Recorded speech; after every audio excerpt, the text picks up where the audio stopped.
पिछले एपिसोड के last scene में देखा था कि मेंगहाओ के चेहरे पर कोई इमोशन नहीं, लेकिन अंदर से वो साई करता है। यंजिगो के इंसिडेंट के बाद उसने समझ लिया है कि कोई गवाह नहीं छोड़ना चाहिए। अब अटैक करना जरूरी है। पहले का मेंगहाओ कभी भागते लोगों पर अटैक नहीं करता, लेकिन आज सब कुछ बदल गया है। उसकी आंखों में चमक है। 10 फ्लाइंग सोर्ड्स निकालता है, उनमें ग्रेट सर्कल की पावर डाल देता है। सोर्ड्स की क्वालिटी इतनी लो है कि सब एक्सप्लोड हो जाती हैं। हजारों फ्रैगमेंट्स बनकर आगे बढ़ते हैं। ब्लड कर्डलिंग स्क्रीम्स गूंजती हैं। हर भागने वाला डिसाइपल वहीं गिर जाता है। सब मारे जाते हैं। अब आगे फायर ग्लोब एक के बाद एक गिर रहे हैं लाशों पर। खून की बदबू अभी भी हवा में है, लेकिन जलते हुए मांस की बदबू सब कुछ डोमिनेट कर रही है। चारों तरफ सिर्फ एक अजीब सी गंध फैल रही है। मेंगहाओ सब बैग्स ऑफ होल्डिंग इकट्ठा करता है। वो हवा में से बदबू को महसूस करता है, फिर नॉर्थ सी की तरफ एक आखिरी चुप सी नजर डालता है और वहां से चला जाता है। मेंगहाओ सोचता है, अब मैं स्टेट ऑफ जाओ में नहीं रह सकता, मुझे यहां से निकलना ही पड़ेगा। उसको पता है कि अगर विंडिंग स्ट्रीम सेक्ट आ चुकी है तो बाकी 3 बड़े सेक्ट्स भी अपने प्रीस्ट्स और एल्डर्स की मौत से वाकिफ हो चुके होंगे। जल्दी ही ये पहाड़ क्यूई कंडेंसेशन कल्टीवेटर्स से भर जाएंगे, जो पता लगाएंगे कि ये सब कैसे हुआ। मेंगहाओ के चेहरे पर टेंशन है। वो दूर तक देखता है। उसके दिमाग में साउदर्न डोमेन का मैप फ्लैश होता है। पहाड़ों के उस पार एक बड़ा सा मैदान है जो स्टेट ऑफ जाओ की बॉर्डर है। मेंगहाओ सोचता है, ज्यादा दूर नहीं है, लेकिन यहां बहुत जल्दी हंगामा होने वाला है। मैं ज्यादा देर नहीं रुक सकता। वो अपना रास्ता बदल लेता है। ये पहाड़ रिलायंस सेक्ट के एरिया में है। अब वो स्टेट ऑफ जाओ से एक अलग रास्ते से निकलेगा। अपना प्लान बना के मेंगहाओ तेज दौड़ता है, लेकिन अभी वो दूर गया ही नहीं था कि उसकी आंखें पतली हो जाती हैं और वो तुरंत जमीन पर गिर जाता है। वो दूर तक गुस्से से देखता है। कुछ ही किलोमीटर आगे एक बड़ी सी चमकती हुई शील्ड आसमान से नीचे आ रही है। वो शील्ड स्नोफ्लेक्स में बदल जाती है, जो रिलायंस सेक्ट के आउटर एरिया को बाकी दुनिया से काट देती है। आसमान में एक आदमी है, काले लंबे रोप में, बीच की उम्र का। उसका cultivation base foundation establishment stage का है। उसके हाथ में एक फ्रोजन जेड का टुकड़ा है जिसके इर्द गिर्द रोशनी घूम रही है। यही मैजिकल आइटम है जो फ्लाइंग स्नो शील्ड क्रिएट कर रहा है। उस आदमी के आसपास 7-8 क्यूई कंडेंसेशन कल्टीवेटर्स खड़े हैं। सबके चेहरे पर सीरियस एक्सप्रेशन है। उनके कपड़ों से मेंगहाओ समझ जाता है कि ये लोग कोल्ड विंड सेक्ट के हैं। मेंगहाओ सोचता है, इसीलिए तो इनको 3 बड़े सेक्ट्स कहते हैं। इतने सारे फाउंडेशन एस्टेब्लिशमेंट एल्डर्स मरने के बाद भी और आ गए। उसका दिल डूब जाता है, क्योंकि अब उसका एस्केप का रास्ता पूरी तरह बंद हो गया है। उसके पास कोई ऑप्शन नहीं बचा। तभी बिना वक्त गवाए वो पीछे की तरफ भागता है। फ्लाइंग स्नो शील्ड अचानक से कॉन्ट्रैक्ट होने लगती है। जब शील्ड कॉन्ट्रैक्ट होती है तो जमीन और पेड़ सब फ्रीज हो जाते हैं। शील्ड बहुत तेजी से मेंगहाओ की तरफ बढ़ रही है। वैसे तो शील्ड मेंगहाओ को टारगेट नहीं कर रही, ये तो सिर्फ सीलिंग स्पेल का नॉर्मल फंक्शन है। कुछ ही देर में ये कॉन्ट्रैक्शन रुक जाएगी, फिर धीरे धीरे शील्ड सॉलिड हो जाएगी। मेंगहाओ अभी शील्ड से ज्यादा दूर नहीं है। वो जल्दी से पीछे हट रहा है। उसके पास अपने मूवमेंट्स छुपाने का टाइम नहीं है।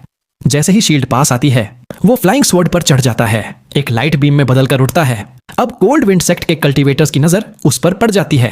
एक डिसाइपल चिल्लाता है, वो बंदा। दूसरा बोलता है, वो मेंगहाओ है, मैंने उसकी तस्वीर देखी थी। तीसरा कहता है, तो ये मेंगहाओ है। प्रीस्ट्स और बाकी लोग उसको ढूंढ रहे हैं।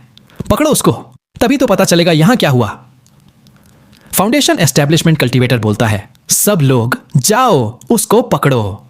मैं सीलिंग स्पेल को कंसोलिडेट कर रहा हूं, मुझे कुछ और वक्त चाहिए। अभी उसने सील कॉन्ट्रैक्शन एक्टिवेट किया है, इसलिए वो अपनी जगह से हिल नहीं सकता। उसको लगता है मेंगहाओ अब बच नहीं सकता। जब उस आदमी ने यह बोला तो कोल्ड विंड के 7-8 डिसाइपल्स तुरंत मेंगहाओ के पीछे दौड़ पड़े। मेंगहाओ की आंखें चमक उठी हैं। वो तेज भागता है। पीछे सील कॉन्ट्रैक्ट हो रही है और कल्टीवेटर्स उसके बिल्कुल पीछे हैं। वो दौड़ता जा रहा है। कोल्ड विंड शील्ड और करीब आ रही है, अब सिर्फ 30 मीटर दूर है। तभी शील्ड रुक जाती है और पूरे रिलायंस सेक्ट के पहाड़ों को एक मोटी आइस शील्ड कवर कर लेती है। सील अभी पूरी तरह सॉलिड नहीं हुई है। अगर वो सिर्फ 9वें लेवल क्यूई कंडेंसेशन पर होता तो समझ नहीं पाता, लेकिन अब वो great circle OF QE condensation पर है तो समझ जाता है कि ये शील्ड ज्यादा देर नहीं चलेगी। मेंगहाओ सोचता है, मैं निकल नहीं सकता, न ही मार के निकल सकता हूं। मुझे जल्दी से पहाड़ों के ऊपर से निकलना होगा। ये सील थोड़ी देर में ढीली पड़ जाएगी, तब मैं भाग सकता हूं। वो दांत भींचते हुए प्लान बनाता है।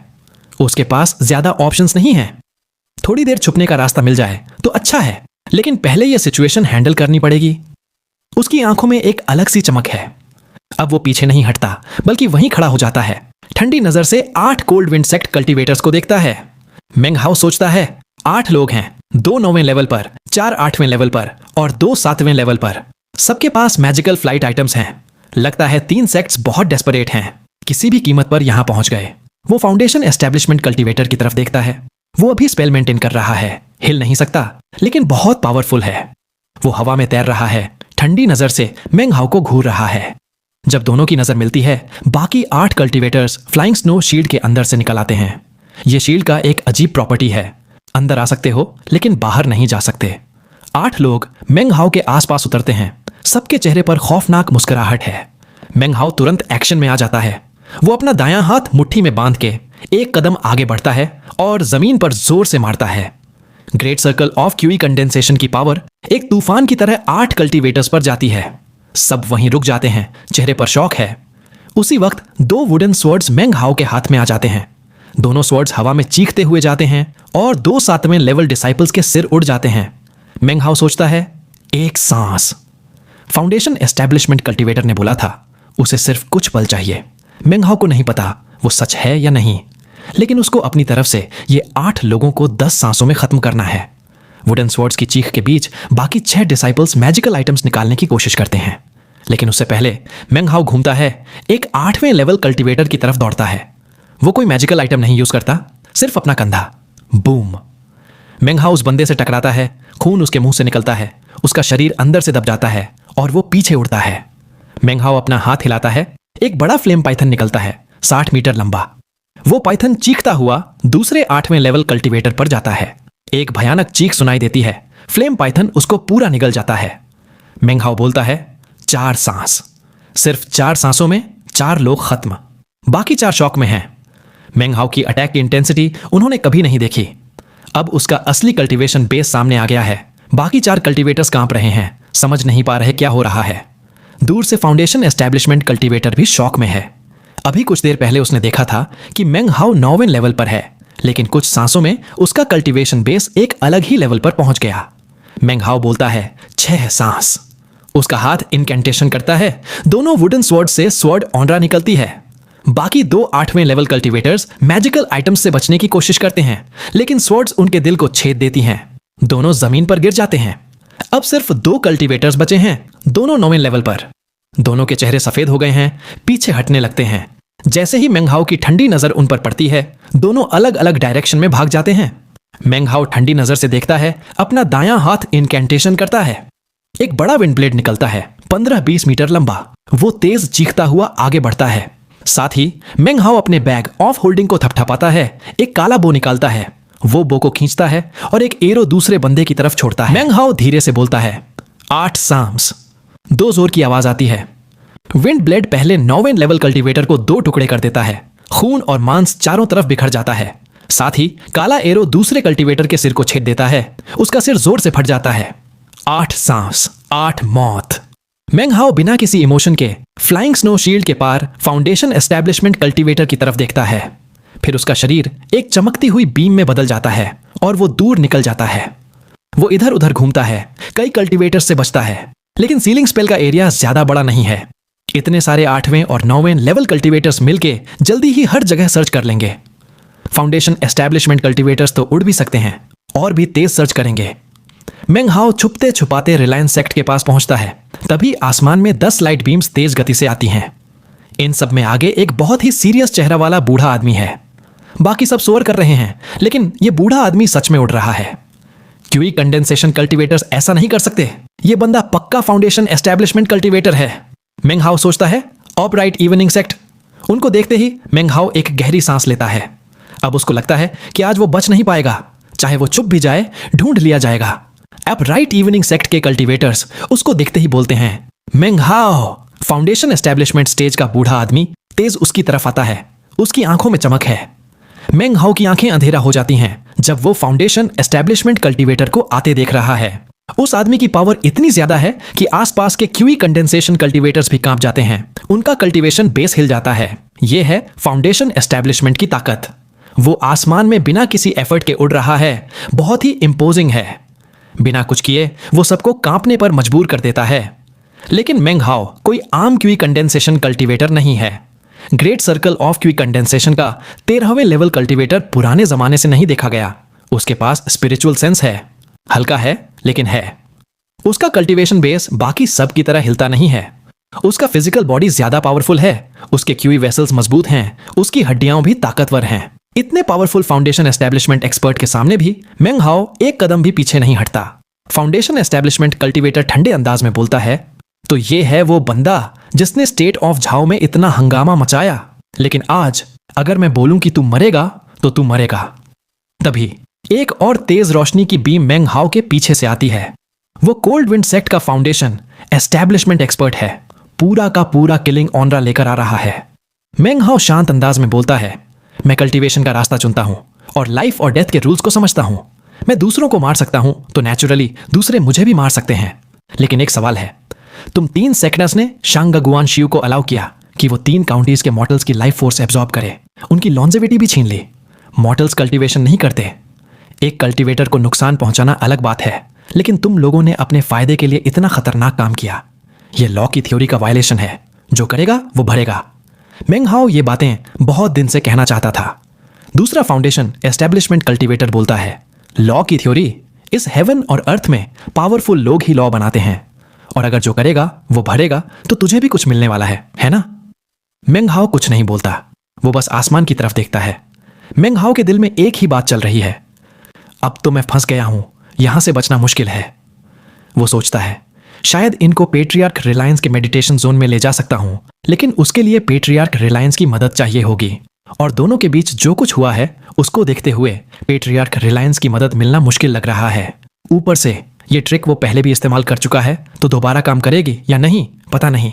तभी मेंग हाओ चिल्लाता है, 3 बड़े सेक्ट्स के प्रीस्ट्स और एल्डर्स मरे नहीं हैं।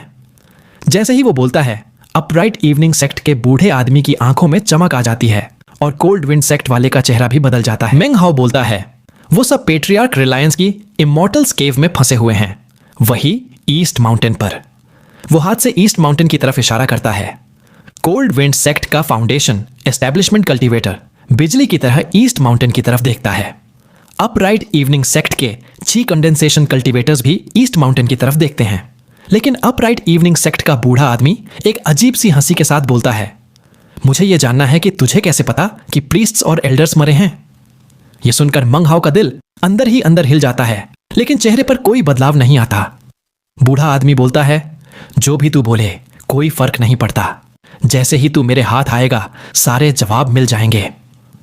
वो अपना दायां हाथ उठाता है और फाउंडेशन एस्टेब्लिशमेंट की शक्ति से एक बड़ा सा हाथ हवा में बन जाता है, जो चिल्लाता हुआ सीधे मेंग हाओ की तरफ आता है।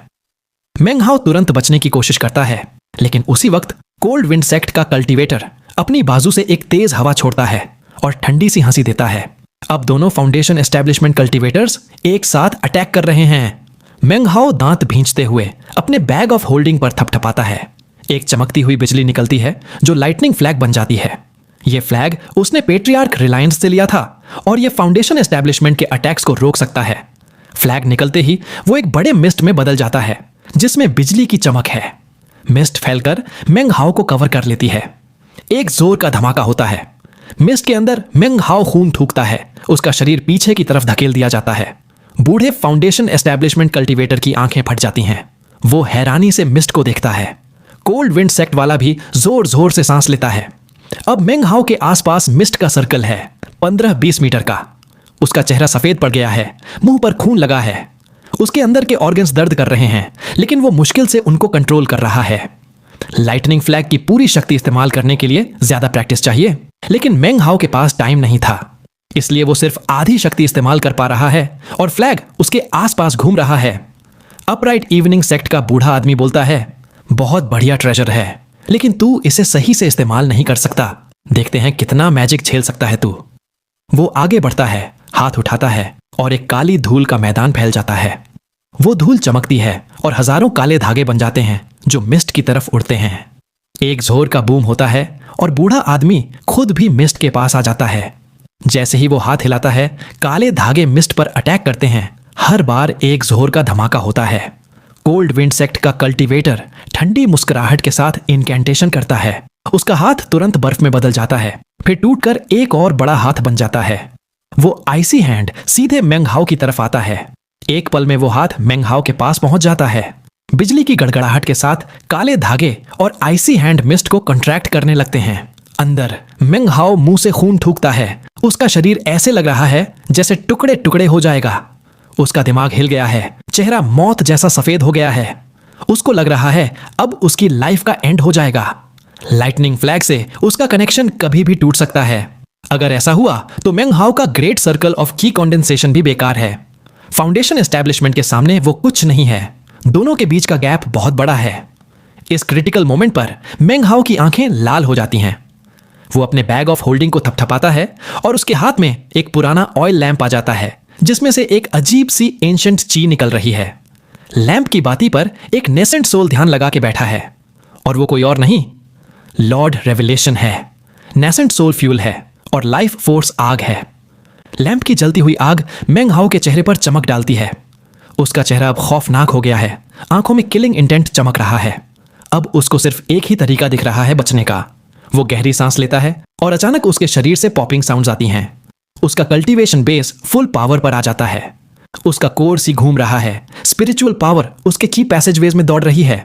वो अपनी पूरी कल्टीवेशन पावर एक सांस में जमा करता है। वो मिस्ट के पार देखता है, क्योंकि मिस्ट उसको कवर कर रही है।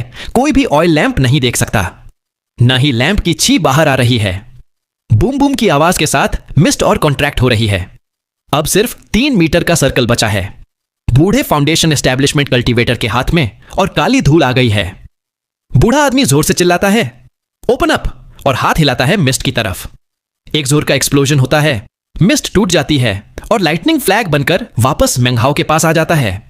बूढ़ा आदमी बोलता है, आज अगर मैं बोलूं कि तू मरेगा तो तू मरेगा। वो फिर से हाथ हिलाता है। काली धूल मेंग हाओ पर गिरने लगती है। तभी बूढ़ा आदमी देखता है कि मेंग हाओ के हाथ में ऑयल लैंप है। उसका चेहरा तुरंत बदल जाता है। वो सोचता है, ये क्या? मेंग हाओ की किलिंग इंटेंट आसमान छू रही है। वो अपने ओपोनेंट को सोचने का मौका नहीं देता। तुरंत अपने लिप्स खोलता है और वो सांस बाहर निकालता है। वो की ऑयल लैंप की आग से गुजरती है। जैसे ही गुजरती है, एक बड़ी सी आग का तूफान निकल पड़ता है। बूढ़ा फाउंडेशन एस्टैब्लिशमेंट कल्टीवेटर पीछे हटने लगता है, शॉक में। लेकिन आग बहुत तेज है। एक पल में उस तक पहुंच जाती है। एक भयानक चीख गूंज उठती है। आग उसको पूरा खा जाती है। उसके हाथ की काली धूल ऑलरेडी वेपराइज हो चुकी है। कुछ ही सेकंड में उसके कपड़े, उसका मांस, सब कुछ राख हो जाता है। सब कुछ इतनी तेजी से होता है कि आसपास के कल्टीवेटर्स रिएक्ट भी नहीं कर पाते। जब तक चीखें गूंजती हैं, बूढ़ा कल्टीवेटर ऑलरेडी जलकर खत्म हो चुका है। कुछ नहीं बचा, न बैग ऑफ होल्डिंग, न कुछ और। मेंग हाओ का चेहरा सफेद है, हाथ कांप रहे हैं। उसने अभी अभी अपनी पूरी कल्टीवेशन बेस की शक्ति और ऑयल लैम्प की फ्लेम की माइट एक साथ निकाल दी है। सब कुछ मौत की तरह शांत है। उस जगह पर अभी भी कुछ डिमोनिक फ्लेम की लपटें घूम रही हैं। जहां फाउंडेशन एस्टैब्लिशमेंट कल्टीवेटर जलकर खत्म हो गया, उसकी चीखों की आवाज अभी भी हवा में गूंज रही है। अपराइट इवनिंग सेक्ट के बाकी 9 कल्टीवेटर्स शॉक में हैं। एक डिसाइपल बोलता है, एल्डर ज़ांग तो। दूसरा बोलता है, वो आग क्या थी? तीसरा कहता है, ये हो ही नहीं सकता। एल्डर ज़ांग फाउंडेशन एस्टैब्लिशमेंट कल्टीवेटर था।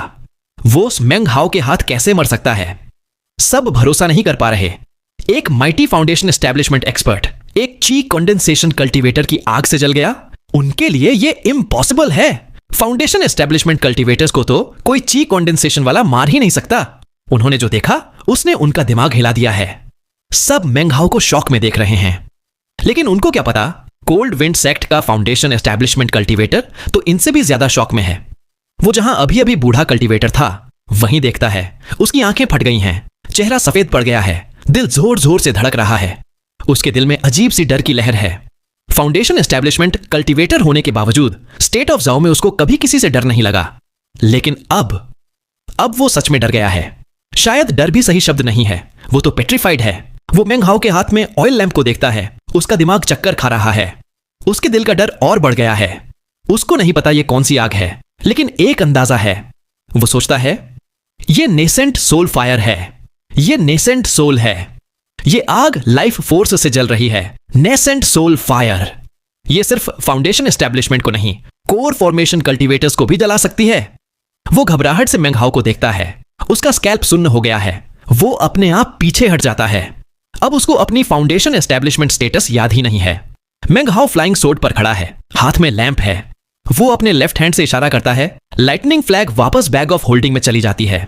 वो अपना कल्टीवेशन बेस रोटेट करता है, ठंडी नजर से कोल्ड विंड सेक्ट के कल्टीवेटर को देखता है। तभी आसमान में 3 चमकती हुई लाइट्स आती हैं, हर एक 30 मीटर से ज्यादा बड़ी। उनमें से रिपल्स निकल रही हैं, जो मेंग हाओ और बाकी सब की तरफ तेज आती हैं। इन तीनों बीम्स के अंदर 3 बूढ़े आदमी हैं, लगता है अभी अभी कब्र से निकल के आए हैं। उनके चेहरे झुर्रियों से भरे हैं, उनके शरीर से डेथ की निकल रही है। लेकिन डेथ की के साथ साथ उनमें कोर फॉर्मेशन का पावरफुल ची भी है। ये लोग नेसेंट सोल स्टेज तक नहीं पहुंचे, लेकिन कोर फॉर्मेशन का ग्रेट सर्कल कंप्लीट कर चुके हैं। मेंग हाओ का दिल डूब जाता है। वो ऑयल लैंप को जोर से पकड़ लेता है। उसने अभी अभी अपनी 80-90% कल्टीवेशन बेस की शक्ति खर्च कर दी है इतनी बड़ी आग क्रिएट करने के लिए। तीनों पेट्रियार्क्स की स्पीड जबरदस्त है, वो तेजी से आ रहे हैं। कोल्ड विंड सेक्ट का फाउंडेशन एस्टेब्लिशमेंट कल्टीवेटर अब थोड़ा रिलैक्स्ड महसूस करता है। लेकिन तभी एक ऐसी ची हवा में फैलती है जो सूडो नेसेंट सोल पेट्रियार्क से भी ज्यादा पावरफुल है। एक पल में वो ची पूरे स्टेट ऑफ जाओ को कवर कर लेती है। अचानक रिलायंस सेक्ट के ऊपर एक बड़ा सा घंटी बेल आसमान में आ जाता है और एक भयानक आवाज गूंजती है। पेट्रियार्क रिलायंस, बाहर निकल और सामना कर मुझसे। वो आवाज बिजली की तरह गूंजती है। उसकी शक्ति पूरे आसमान को भर देती है। उसकी माइट इतनी ज्यादा है कि फ्लाइंग स्नो शील्ड टूट जाती है। अपराइट इवनिंग सेक्ट के 9 डिसाइपल्स के मुंह से खून निकलता है और फिर एक एक करके सब फट जाते हैं। उस शक्ति को झेल नहीं पाते। मेंग हाओ का शरीर कांप उठता है, वो भी खून थूकता है। वो आसमान की तरफ देखता है, उसकी आंखें पतली हो जाती हैं। कोल्ड विंड सेक्ट के फाउंडेशन एस्टैब्लिशमेंट कल्टीवेटर का चेहरा बदल जाता है और तीनों बड़े सेक्ट्स के पेट्रियार्क्स भी हैरान हो जाते हैं। वो उड़ना बंद कर देते हैं। तुरंत हाथ जोड़ के आसमान में एक बूढ़े आदमी को बाव करते हैं जो बेल के पास खड़ा है। उसके काले रोब हवा में उड़ रहे हैं।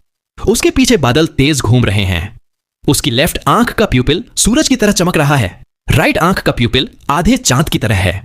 उसके माथे पर एक अजीब सा स्लिट है जिसमें एक और आंख छुपी है जो खून की रोशनी छोड़ रही है। और ये कोई और नहीं, लॉर्ड रेवलेशन है। जैसे ही मेंग हाओ लॉर्ड रेवलेशन को दिखता है, उसका शरीर झट से सख्त हो जाता है। उसके हाथ में जो डिमोनिक लैंप है उसमें लॉर्ड रेवलेशन के क्लोन की नेसेंट सोल जल रही है। तभी लॉर्ड रेवलेशन एक ऐसी गरज मारता है कि लाखों किलोमीटर तक धरती हिल उठती है। पहाड़ कांप जाते हैं, आसमान में काले बादल घूम जाते हैं और सब कुछ अंधेरा हो जाता है। मेंग हाओ का दिल जोर से धड़कता है, उसके मुंह से खून टपकने लगता है। उसका शरीर पीछे की तरफ धकेल दिया जाता है और वो एक पूरी मुट्ठी खून थूकता है। रिलायंस सेक्ट के इलाके में जितने भी कल्टीवेटर्स हैं, चाहे सूडो नेसेंट सोल पेट्रियार्क्स हों या कोल्ड विंड सेक्ट का फाउंडेशन एस्टैब्लिशमेंट कल्टीवेटर, सब ठंड में कांपती झिल्ली की तरह हो गए हैं। कोई भी आवाज निकालने की हिम्मत नहीं करता। सब सिर्फ ऊपर आसमान की तरफ देखते हैं, आंखों में डर और हैरानी। इतना हंगामा होने के बावजूद पेट्रियार्क रिलायंस के मेडिटेशन जोन के आसपास सब शांत है। वहां से एक भी आवाज नहीं आती। लॉर्ड रेवलेशन हवा में बेल के पास तैर रहा है। उसकी आंखों में सूरज और चांद की चमक है। अंधेरा और रोशनी मिलकर उसके माथे के स्लिट से निकली खून की रोशनी के साथ एक हो जाते हैं। वो अपना दायां हाथ उठाता है और नीचे की तरफ झटका देता है। उसके हाथ से निकली तीनों रोशनी, डार्क ग्लो, ब्राइट लाइट और ब्लडी एसेंस मिलकर एक हाथ का रूप ले लेती हैं। वो हाथ जमीन की तरफ गिरने लगता है। यह सब सुनने में लंबा लगता है, लेकिन हुआ सब कुछ पल भर में। एक जोर की गरज के साथ वो हाथ रिलायंस सेक्ट के ईस्ट माउंटेन पर गिरता है। पहाड़ टुकड़ों में टूटने लगते हैं। एक लेयर के बाद दूसरी लेयर धूल बनकर बिखर जाती है। जब हाथ अपने काम से रुकता है, ईस्ट माउंटेन पूरी तरह गायब हो चुका है। धरती कांप रही है, तेज हवा चल रही है, लेकिन हाथ रुकता नहीं।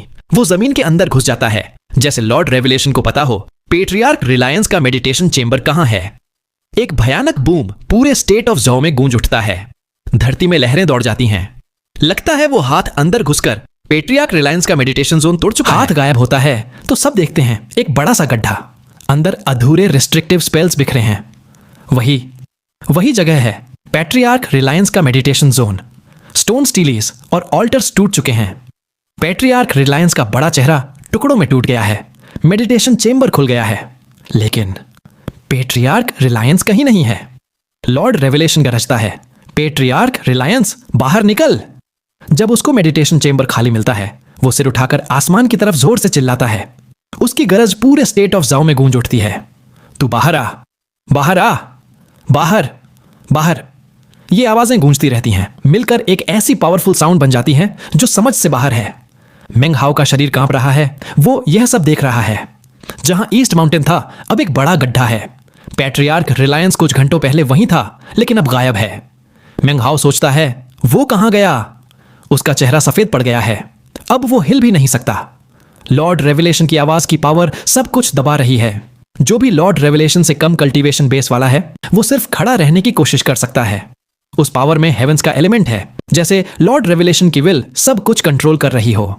तीनों प्सूडो नेसेंट कोर पेट्रियार्क्स शॉक में सोचते हैं, यह नेसेंट सोल स्टेज नहीं है, यह स्पिरिट सेवरिंग स्टेज है।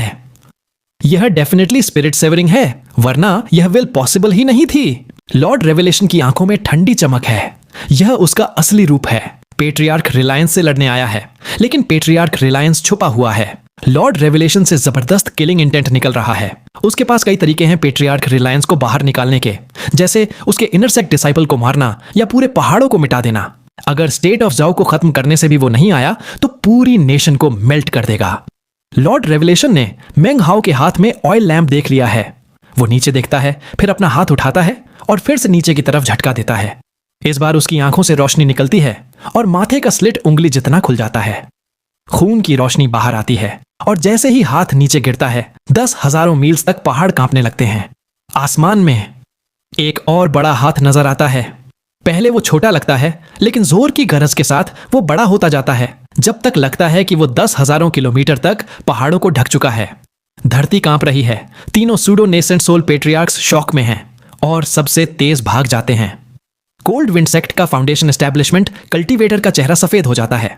वो अपनी जुबान का टिप काटकर अपनी कल्टीवेशन बेस सैक्रिफाइस करता है और एक प्रिज्मेटिक बीम बनकर दूर भाग जाता है। मेंग हाओ की कल्टीवेशन बेस सबसे कमजोर है। वो तो हिल भी नहीं सकता। ऑयल लैंप उसके हाथ से उड़कर जायंट पाम की तरफ चली जाती है। लैंप के अंदर बैठा क्रॉस लेगेड नेसेंट सोल आंखें खोल लेता है और उसमें भी वही ग्लो है जो लॉर्ड रेवलेशन में है। मेंग हाओ बस आंखें फाड़कर देखता है, जैसे हाथ बड़ा होता जा रहा है। अब सिर्फ वही हाथ आसमान में दिख रहा है। 10,000 किलोमीटर तक सब कुछ अंधेरा हो जाता है। हाथ सब कुछ ढक लेता है और फिर वो नीचे गिरने लगता है। धरती कांप रही है, पहाड़ टूट रहे हैं। जैसे ही हाथ उसकी तरफ गिरता है, मेंग हाओ को लगता है जैसे उसकी दुनिया का अंत आ गया हो। उसके चेहरे पर एक कड़वी मुस्कुराहट है। वो चुपचाप खड़ा है। उसकी आंखों में न डर है न खौफ। वो हल्की सी सांस लेता है। मेंग हाओ सोचता है, सब कुछ यहीं खत्म हो जाएगा। मैं ये कभी एक्सेप्ट नहीं कर सकता। उसकी आंखों में जिद की चमक है जो पल में आग बन जाती है। वो सोचता है, कल्टीवेशन वर्ल्ड में कमजोर लोगों को हमेशा कुचला जाता है। सिर्फ कल्टीवेशन बेस ही सब कुछ है। सिर्फ पावरफुल बनकर ही जिंदा रहा जा सकता है। सिर्फ अपनी ताकत बढ़ाकर ही दूसरों के पैरों तले कुचले जाने से बच सकते हो। तभी तुम आसमान में ऊंचा खड़े हो सकते हो। मेंग हाओ मुस्कुराता है। उसकी मुस्कुराहट में गहरा समझ छुपा है। उसकी विल में अब एक डीप डिजायर है पावरफुल बनने का। अब इतने बड़े खतरे के सामने वो सच में खुद को समझ पाया है। वो सोचता है, सेजेस कहते हैं सीखना सबसे जरूरी है जिंदगी में, लेकिन कल्टीवेशन वर्ल्ड में सिर्फ पावरफुल लोग ही कभी नहीं हारे। मेंग हाओ सीधा गिरते हाथ को देखता है। वो देखेगा कैसे वो हाथ उसके ऊपर गिरता है, उसको जमीन में कुचल देता है। वो अपनी आंखें बंद नहीं करेगा। वो सब कुछ देखेगा। वो इस सीन को अपनी स्पिरिट पर छाप लेगा। अगर अगला जन्म हुआ तो वो पावरफुल और इनविंसिबल बनेगा। हाथ गिरता जा रहा है। चारों तरफ के पहाड़ बिखर रहे हैं। सब कुछ धुंधला हो जाता है। मेंग हाओ की आंखों में अंधेरा छा जाता है, जैसे इस पल आसमान और धरती उसको सिर्फ एक कीड़े की तरह देख रहे हैं। वो जरा भी नहीं हिलता। वो सोचता है, अगर अगला जन्म मिला तो मैं कभी ये होने नहीं दूंगा। जोर की गरज के बीच मेंग हाओ वहीं खड़ा है, कांप रहा है। उसके हर पोर से खून निकल रहा है। हड्डियां क्रैक हो रही हैं। कुछ ही पलों में वो सिर्फ खून का तालाब बन जाएगा। तभी अचानक एक डार्क रेड लाइट चमकती है। वो तेज रोशनी हाथ की तरफ दौड़ती है, बहुत दूर से आती है। वो खून की रोशनी लगता है जैसे लाखों साल पुराने खून की ताकत से बनी हो। एक जबरदस्त डिमोनिक ऑरा पूरे आसमान को भर देता है। डिमोनिक ऑरा इतना घना है कि लगता है आसमान जमीन का रंग ही बदल देगा। एक पल में सब कुछ खून की तरह लाल हो जाता है। एक जोर की गरज के साथ वो लाल बीम उस विशाल हाथ के बीच, मिडिल और रिंग फिंगर के बीच से गुजरती है। इतना बड़ा घाव पड़ता है कि पूरा हाथ 2 टुकड़े हो जाता है। एक ही बार और लॉर्ड रेवलेशन का हाथ कटा हुआ जमीन पर गिरता है।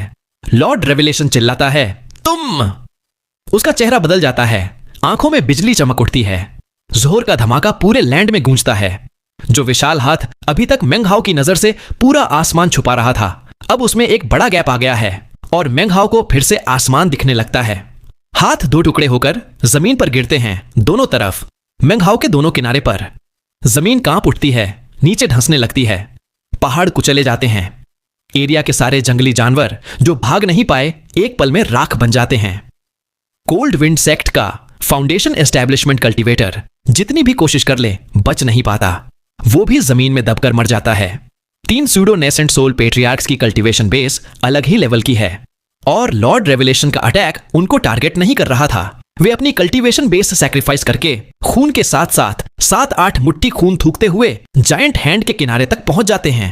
उनके पीछे जमीन समुद्र की तरह हिल रही है। हाथ गायब होता है तो सब चुपचाप पीछे मुड़कर देखते हैं। पहले रिलायंस सेक्ट के चारों तरफ पहाड़ों की लंबी चेन थी, अब सिर्फ एक बड़ा सा गड्ढा बचा है जिसका आकार एक विशाल हाथ की तरह है, लेकिन वो हैंडप्रिंट पूरा नहीं है।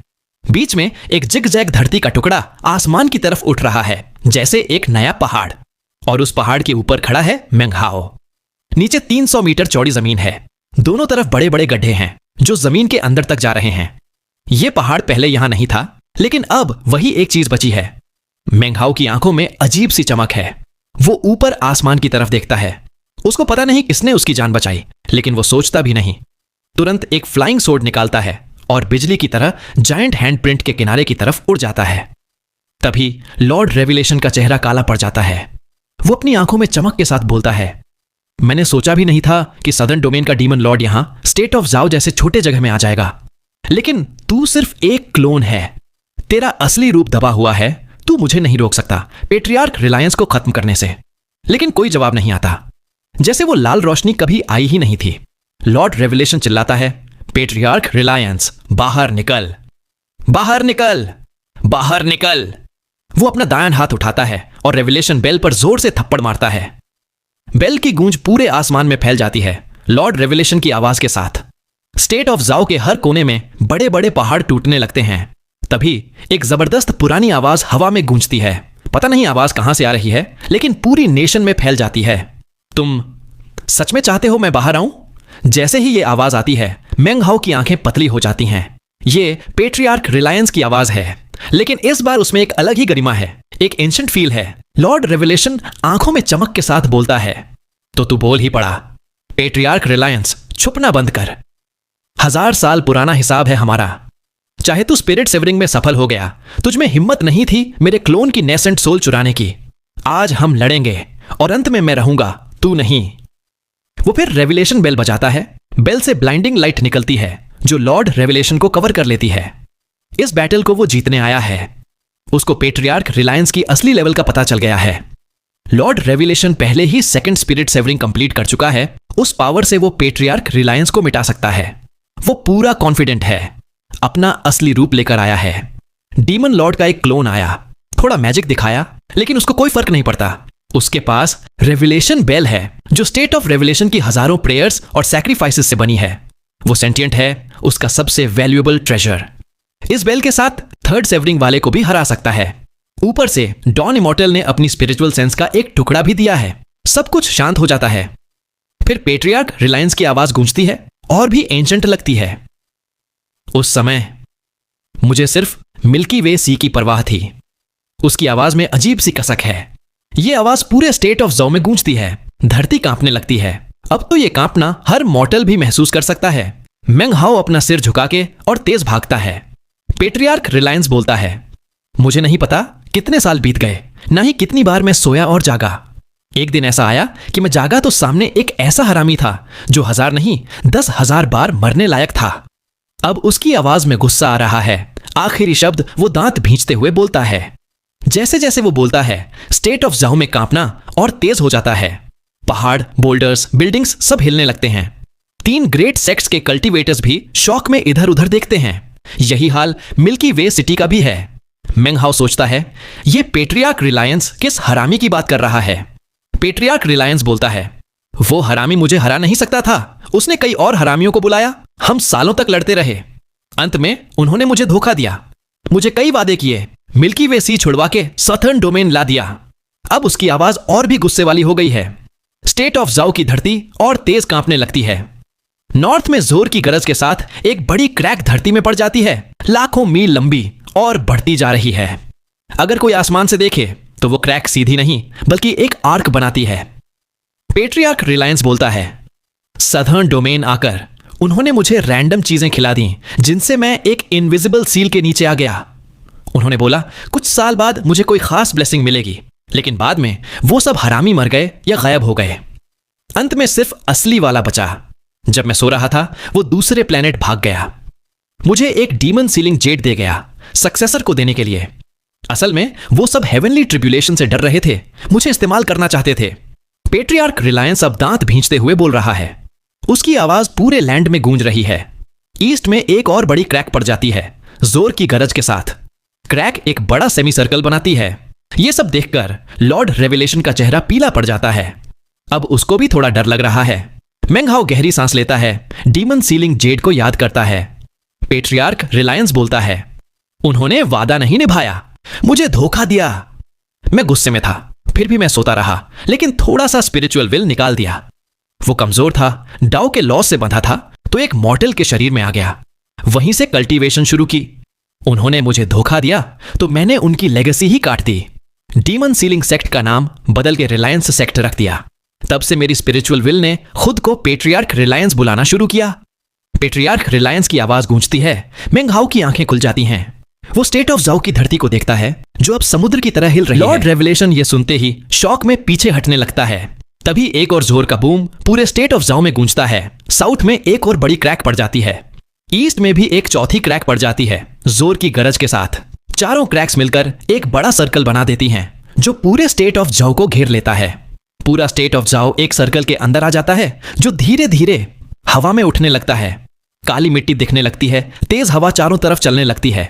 जमीन के किनारे से मिट्टी गिरती जा रही है। जैसे जैसे लैंड ऊपर उठता है, धरती कांप रही है। आसमान में बादल घूम रहे हैं। लॉर्ड रेवलेशन का चेहरा सफेद पड़ गया है, आंखों में शौक भरा है। जमीन गरजती है और ऊपर उठती जा रही है। 3000 मीटर, 15,000, 30,000, इतनी ऊपर कि बयान नहीं किया जा सकता। लैंड ऊपर उठता जा रहा है और मेंग हाओ अभी भी उसी पर है। उसको लग रहा है जैसे वो हेवंस के पास पहुंच रहा है। इस लैंड में मॉर्टल्स के शहर, 3 बड़े सेक्ट्स, मिल्की वे सिटी और लाखों जिंदगियां हैं। पूरा स्टेट ऑफ जाओ हवा में उठ रहा है, धरती से सदर्न डोमेन से अलग हो रहा है। नीचे एक इतना बड़ा गड्ढा है जितना पूरा स्टेट ऑफ जाओ, और उस गड्ढे के ऊपर खड़ा है एक खतरनाक कछुआ जितना बड़ा पूरा स्टेट ऑफ जाओ। उसके शरीर पर लाखों काले कांटे हैं, बिल्कुल मिथिकल श्वानवू ब्लैक टर्टल जैसा। धरती उस कछुए के शेल पर चिपकी हुई है, जैसे शेल को धरती ने पकड़ रखा हो। और वो धरती है स्टेट ऑफ जाओ। एक बड़ा सा सिर धीरे धीरे शेल से बाहर निकलता है। सिर पूरे स्टेट ऑफ जाओ का 1/10वां हिस्सा है। उसकी स्किन काली है, झुर्रियों से भरी हुई। मिट्टी उसके सिर से गिर रही है। उसकी बड़ी बड़ी आंखें लॉर्ड रेवलेशन को देखती हैं, जो अब एक चींटी की तरह छोटा लग रहा है। उसका चेहरा सफेद, शरीर कांप रहा है, आंखों में भरोसा नहीं हो रहा। पेट्रियार्क रिलायंस बोलता है, तू ही तो बुला रहा था मुझे, अब लड़ेंगे? मेंग हाओ एकदम शॉक में है। उसका दिमाग ब्लैंक हो गया है। वो बस वहीं खड़ा है, आंखों के सामने जो हो रहा है उस पर यकीन ही नहीं हो रहा। पेट्रियार्क रिलायंस, असल में एक इतना बड़ा काला कछुआ है कि सोच भी नहीं सकते, और पूरा स्टेट ऑफ जाओ उसके पीठ पर बसा हुआ है। मेंग हाओ सोचता है, मैं तो पूरे 20 साल से पेट्रियार्क रिलायंस के पीठ पर ही रह रहा था। अब समझ आ रहा है कि उसका नाम रिलायंस क्यों है। सिर्फ एक आदमी नहीं, पूरी नेशन उस पर डिपेंडेंट थी। कल्टीवेटर्स और मॉर्टल्स सब उस पर जी रहे थे। पेट्रियार्क रिलायंस जब सील हो गया था, तब भी उसने अपनी विल का एक टुकड़ा निकाल दिया था, डीमन सीलिंग सेक्ट की लेगेसी तोड़ने के लिए। अब मेंग हाओ को सब कुछ समझ आ रहा है। क्यों रिलायंस सेक्ट को पहले डीमन सीलिंग सेक्ट कहते थे, क्यों उस सेक्ट को ईविल माना जाता था, और क्यों वहां हमेशा इंटरनल फाइटिंग होती थी। उसकी विल वाला शरीर स्पिरिट सेवरिंग स्टेज तक पहुंच गया, लेकिन असली बॉडी, उसकी पावर का कोई हिसाब नहीं। लेकिन मेंग हाओ के दिमाग में अभी भी कई सवाल हैं। अगर पेट्रियार्क रिलायंस इतना पावरफुल है तो खुद को क्यों नहीं बचा पाया? अगर मेंग हाओ नहीं होता तो क्या वो मर जाता? इतनी पावर होने के बावजूद उसको दूसरे कल्टीवेटर्स की पावर क्यों चाहिए थी? अभी स्टेट ऑफ जाओ की जमीन हवा में उठ रही है। 3 सूडो नेसेंट सोल कल्टीवेटर्स भी शॉक में हैं। उनके चेहरे पर सिर्फ हैरानी है, डर भी महसूस नहीं हो रहा, बस आंखें फाड़ के देख रहे हैं। लॉर्ड रेवलेशन भी स्पीचलेस है। उसके सामने पेट्रियार्क रिलायंस का सिर इतना बड़ा है कि एक छोर से दूसरे छोर तक देख भी नहीं सकता। उसकी आंखों में अब सिर्फ डर है। उसने सोचा भी नहीं था कि जिसको वो गाली दे रहा था, जिससे लड़ने की धमकी दे रहा था, वो ऐसा निकलेगा। पेट्रियार्क रिलायंस की आवाज लॉर्ड रेवलेशन के कान में बिजली की तरह चुभती है। उसका शरीर कांप रहा है, उसकी हिम्मत टूट गई। पेट्रियार्क रिलायंस को कुछ करने की जरूरत ही नहीं, बस उसकी प्रेजेंस से ही लॉर्ड रेवलेशन का शरीर कांप रहा है, खून जम रहा है, उसकी स्पिरिट सेवरिंग की एनलाइटनमेंट टूट गई है। वो एक कीड़े की तरह लग रहा है। पेट्रियार्क रिलायंस एक सांस में उसको उड़ा सकता है। पेट्रियार्क रिलायंस की आंखों का प्रेशर इतना है कि लॉर्ड रेवलेशन के चेहरे पर पसीना आ गया है। रेवलेशन बेल भी अब बेकार लग रही है। डॉन इमॉर्टल की स्पिरिचुअल सेंस भी कोई काम नहीं आ रही। अब उसको समझ आ गया है कि पेट्रियार्क रिलायंस को डॉन इमॉर्टल का नाम सुन के कोई फर्क क्यों नहीं पड़ता था। उसकी असली बॉडी ही इतनी जबरदस्त है। लॉर्ड रेवलेशन अब सोचता है, पहले पेट्रियार्क रिलायंस था या स्टेट ऑफ जाओ। अगर पहले स्टेट ऑफ जाओ थी तो ठीक, लेकिन अगर पहले पेट्रियार्क रिलायंस था तो उसकी सोच ही हिल जाती है। पेट्रियार्क रिलायंस बोलता है, तो लड़ना है। उसकी आवाज में ऐसी गरज है कि लॉर्ड रेवलेशन हजारों मीटर पीछे उड़ जाता है। मुंह से खून निकलता है। बेल भी अब टूटी फूटी लग रही है। लॉर्ड रेवलेशन घबरा के बोलता है, नहीं, जरूरत नहीं है लड़ने की। अभी तो मैं मजाक कर रहा था पेट्रियार्क। सर, प्लीज बुरा मत मानिएगा। पेट्रियार्क रिलायंस की बड़ी आंखें उसको घूरती हैं। वो कांप रहा है। पेट्रियार्क रिलायंस बोलता है, अगर तुम्हारे 2 पाम स्ट्राइक्स नहीं होते तो मैं बाहर नहीं आ पाता। उन हरामियों ने मुझे बहुत साल पहले सील किया था। सील अब धीरे धीरे कमजोर हो रही थी, लेकिन सील तोड़ने के लिए मुझे अपनी कल्टीवेशन बेस और रिकवर करनी थी। फिर किसी ने स्पिरिट सेवरिंग की पावर रिलीज की। उसने सील और ढीली कर दी और मैं फाइनली बाहर आ गया। उसकी आवाज हर तरफ गूंजती है। मेंग हाओ सुनता है तो उसका शरीर कांप उठता है। पेट्रियार्क रिलायंस बोलता है, मैं तो अपनी विल से सील तोड़ने वाला था, लेकिन मॉर्टल कल्टीवेशन मुझे सूट नहीं करती। सबलाइम स्पिरिट स्क्रिप्चर आती थी, लेकिन next level of spirit savouring नहीं हो पा रहा था। जब मैं ब्रेक थ्रू के बिल्कुल करीब था, एक छोटे हरामी ने मुझे चीट कर दिया। सारी स्पिरिचुअल एनर्जी चुरा ली, डिमोनिक लैंप भी ले गया। वो जोर से गरजता है। मेंग हाओ भागना चाहता है। उसको पता है पेट्रियार्क रिलायंस किसकी बात कर रहा है। पेट्रियार्क रिलायंस बोलता है, तूने अच्छा किया, सील तोड़ने में मदद की। अब मुझे तुझे रिवॉर्ड देना है। यह सुनते ही लॉर्ड रेवलेशन शॉक में खुश हो जाता है।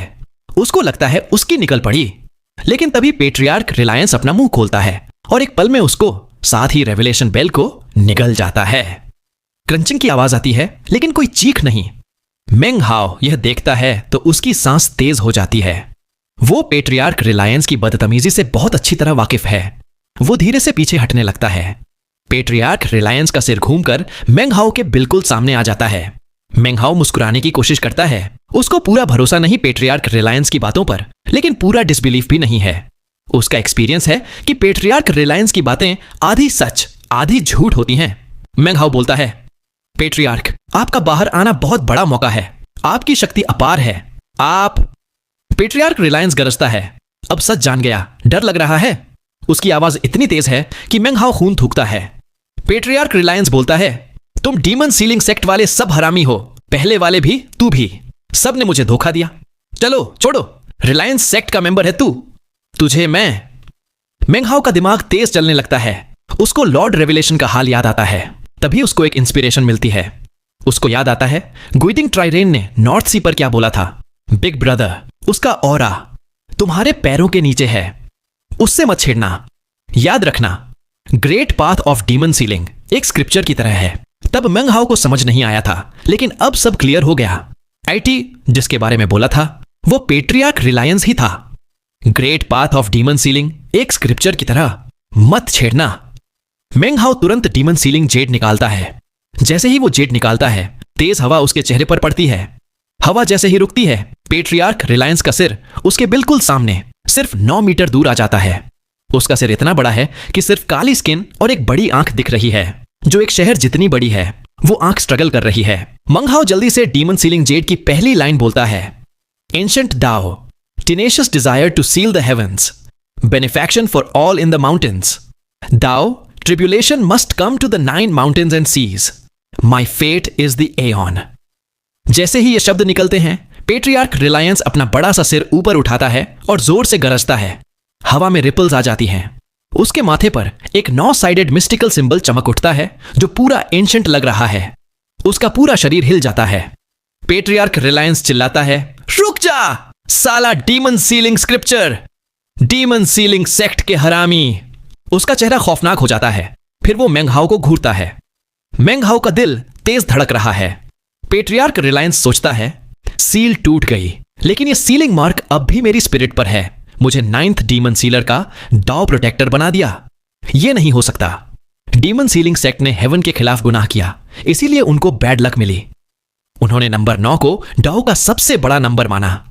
सबसे ज्यादा ऑपोजिशन 9th डीमन सीलर को मिलेगी, इसलिए मुझे डाउ प्रोटेक्टर बनाया। लेकिन ये लड़का तो अभी ची कॉन्डेंसेशन स्टेज पर है। मैं इसको मास्टर कैसे मान लूं? साले हरामी। मैंने डीमन सीलिंग सेक्ट का नाम बदल के रिलायंस सेक्ट रख दिया। सब डिसाइपल्स को एक दूसरे के खिलाफ कर दिया ताकि कोई मेंग हाओ जैसा ना आ सके। तभी नॉर्थ सी से मिस्ट निकलती है जो पेट्रियार्क रिलायंस के पीठ पर है। मिस्ट में एक बोट दिखाई देती है। उस पर एक बूढ़ा आदमी और एक छोटी लड़की खड़े हैं। पेट्रियार्क रिलायंस को रिस्पेक्ट के साथ बाउ करते हैं। लड़की बोलती है, गाइडिंग ट्राइरेन। पेट्रियार्क को प्रणाम करती है। उसकी आवाज एकदम क्लियर और मेलोडियस है। पेट्रियार्क रिलायंस बोलता है, हाँ तू वही सेंटिएंट रेन है जो एंशंट गू कैलेंडर के यिदिंग ईयर के 3रे महीने में मेरे पीठ पर बरस गई थी और लेक बन गई थी। लड़की मुस्कुरा के सिर हिलाती है, फिर मेंग हाओ की तरफ देख के आंख मार देती है। मेंग हाओ गहरी सांस लेता है। अब उसको लड़की के अजीब नाम का मतलब समझ आ गया। पेट्रियार्क रिलायंस ठंडी सी स्नॉट देता है, लड़की को देखता है, फिर आसमान की तरफ देखता है। मेंग हाओ भी देखता है तो एक ब्लड कलर्ड फिगर दिखाई देता है जो पेट्रियार्क रिलायंस को बाउ करके गायब हो जाता है। पेट्रियार्क रिलायंस फिर से मेंग हाओ की तरफ देखता है, बोलता है, ठीक है मेंग हाओ, फ्यूचर में मुझसे दूर रहना। वो एक जोर की सांस लेता है। मेंग हाओ हवा में उड़ जाता है। एक ग्लोइंग ब्लैक विंड के साथ स्टेट ऑफ जाओ के बाहर बड़े गड्ढे के किनारे पर गिरता है। पेट्रियार्क रिलायंस बोलता है, साला मैं इसको मास्टर कभी नहीं मानूंगा। मैं निकल रहा हूं जितना दूर जा सकूं। जो ट्रेजर्स ये ले गया वो पेमेंट समझ ले। अब सब हिसाब बराबर। अब मैं चैन से कल्टीवेशन कर सकता हूं।